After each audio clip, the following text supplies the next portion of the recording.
ये कहानी है लक्ष्मी की, जो सेठ बलदेव सहानी के घर की लक्ष्मी थी। लक्ष्मी के 3 भाई थे, जो गांव के साहूकार थे। तीनों के तीनों हट्टे कट्टे और तंदुरुस्त थे, और लक्ष्मी अपने तीनों भाइयों की जान थी। जब लक्ष्मी 18 वर्ष की हुई तो सेठ जी ने लक्ष्मी के विवाह के लिए घर में पंडित जी को बुलाया।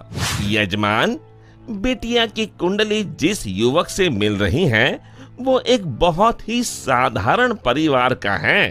अरे उससे क्या फर्क पड़ता है, हम तो अपनी बेटी को अपने घर ही रखने वाले हैं, हमें तो घर जमाई चाहिए। लेकिन यजमान, मुझे नहीं लगता कि ऐसा कुछ संभव है, ये युवक घर जमाई नहीं बनेगा।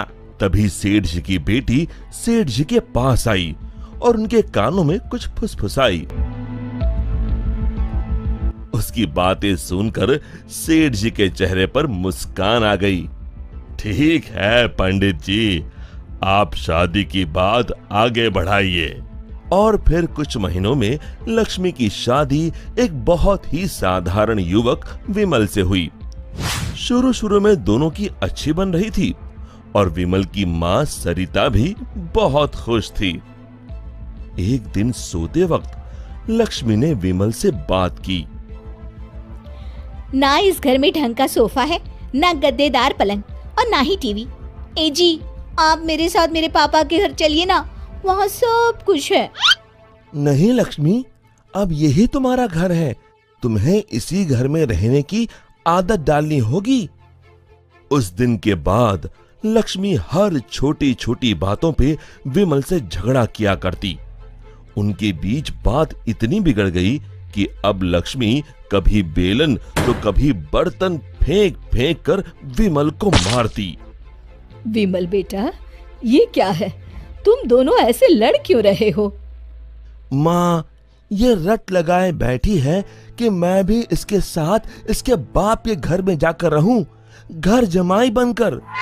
भला मैं ये कैसे कर सकता हूँ, और इसीलिए हमारी रोज अनबन होती है। एक काम कर, तू उसे अच्छे से समझा कि अब यही उसका घर है। अगले दिन फिर से लक्ष्मी विमल को अपने घर चलने के लिए जोर डालने लगी। आप मेरे साथ मेरे घर चलिए, आपको यहाँ गरीबों की तरह जीने की कोई जरूरत नहीं है, मेरे पापा के पास सब कुछ है। मैंने तुम्हें कितनी बार बोला है, मैं घर जमाई नहीं बनना चाहता हूँ। अगर आप खुद से मेरे साथ नहीं चलोगे तो मैं मेरे भाइयों से बोलकर आपको जबरदस्ती यहाँ से उठवा लूंगी। बहू की ये बात सुनकर सरिता को अपने बेटे की चिंता सताने लगी। इसके तीनों भाई तो इतने शक्तिशाली है, मेरे बेटे का क्या हाल होगा। ये मैंने क्या कर दिया, इससे अच्छा तो किसी गरीब की बेटी ब्याह लाती, कम से कम कोई आफत तो नहीं आती। अब सिर्फ बाबा जी ही मेरी मदद कर सकते हैं। सरिता बहुत दूर एक बाबा जी के पास गई और उन्हें अपनी पूरी दुख भरी दास्तान बताई। अब आप ही बताइए बाबा जी, मैं अपने बेटे को बचाने के लिए क्या कर सकती हूँ? ये ताकतवर इंसान ऐसे ही होते हैं, हमेशा निर्बलों को दबाना चाहते हैं।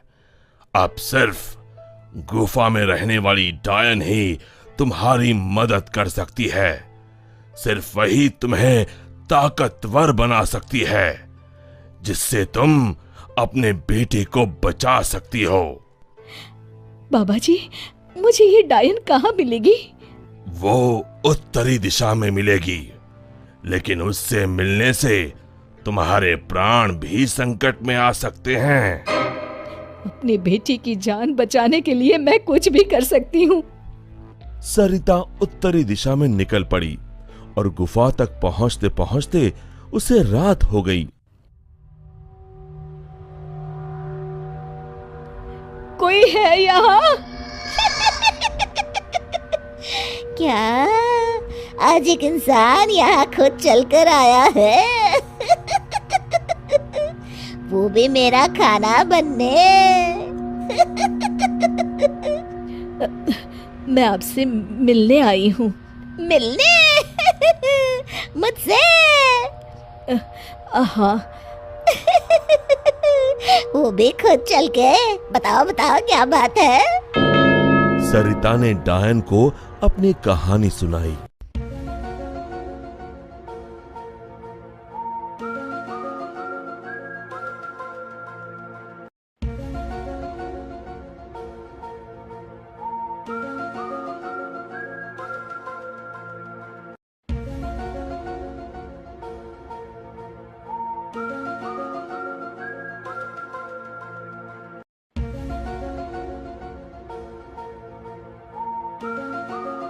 उपाय तो है लेकिन बहुत कठिन है। मैं अपने बेटे को बचाने के लिए कुछ भी कर लूंगी। तुम्हें मेरा श्राप अपने ऊपर लेना होगा, जिससे मेरी सारी शक्तियाँ तुम में आ जाएंगी। तब मैं आजाद हो जाऊंगी और तुम डायन बनके यहीं गुफा में रहोगी और ना ही सूरज की रोशनी में निकल सकोगी बाहर, क्योंकि डायन की शक्तियाँ सिर्फ रात को ही काम करती हैं। क्या तुम्हें ये मंजूर है? विमल को बचाने के लिए अगर मुझे डायन भी बनना पड़े तो मंजूर है। डायन ने कुछ जादू किया और डायन की सारी शक्तियां सरिता में चली गईं और अब डायन आजाद होकर एक औरत बन गई और सरिता डायन बन गई। यहां पूरा दिन हो गया था। विमल ने गांव में जाकर मां को ढूंढा, लेकिन मां कहीं नहीं मिली। रात को वो घर पहुंचा तभी लक्ष्मी उस पर बरस गई। ये सब सरिता अपनी शक्तियों से देख रही थी और उसी समय सरिता डायन के रूप में वहां पहुंची। सरिता को डायन के रूप में देखकर उसके पैरों से मानो जमीन खिसक गई। सरिता जोर जोर से हंसने लगी।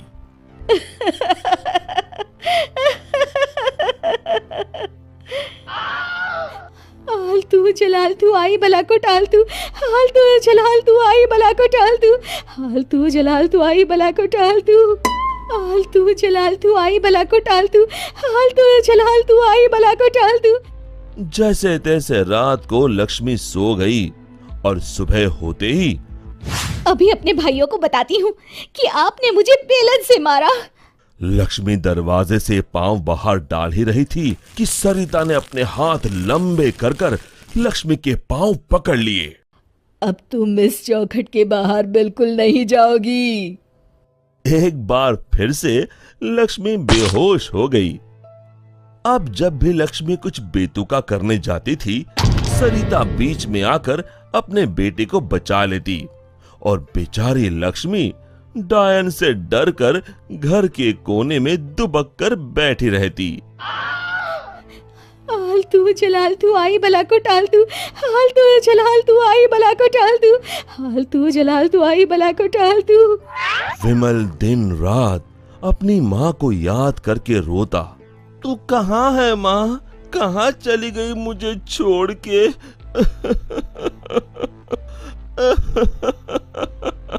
बेटा विमल, मैं यही हूँ तेरे पास, लेकिन इस डायन के रूप में। ये सब सुन विमल बहुत डर जाता है। डर मत बेटा, बस मुझसे तेरा दुख नहीं देखा जा रहा था, इसलिए मुझे ये सब करना पड़ा। ये सब पीछे खड़ी लक्ष्मी सुन रही थी। तभी सरिता ने उसे अपनी शक्तियों से दीवार पर लटका दिया। जा रही हूँ, मगर एक बात समझ ले, मेरे बेटे को परेशान करने की भी तूने या तेरे घर वालों ने सोची तो मैं यहाँ फिर आ जाऊंगी। जी जी जी माँ जी। तभी तो कहते हैं माँ से बढ़कर दुनिया में कुछ नहीं। माँ एक वरदान है जो अपने बच्चों के लिए कुछ भी कर सकती है। दोस्तों, हमें उम्मीद है कि आपको हमारी ये कहानी पसंद आई होगी। कृपया हमारे चैनल को सब्सक्राइब करें और सभी अपडेट्स के लिए बेल आइकन जरूर दबाएं। और हाँ, वीडियो लाइक और शेयर करना मत भूलिएगा। Bye bye.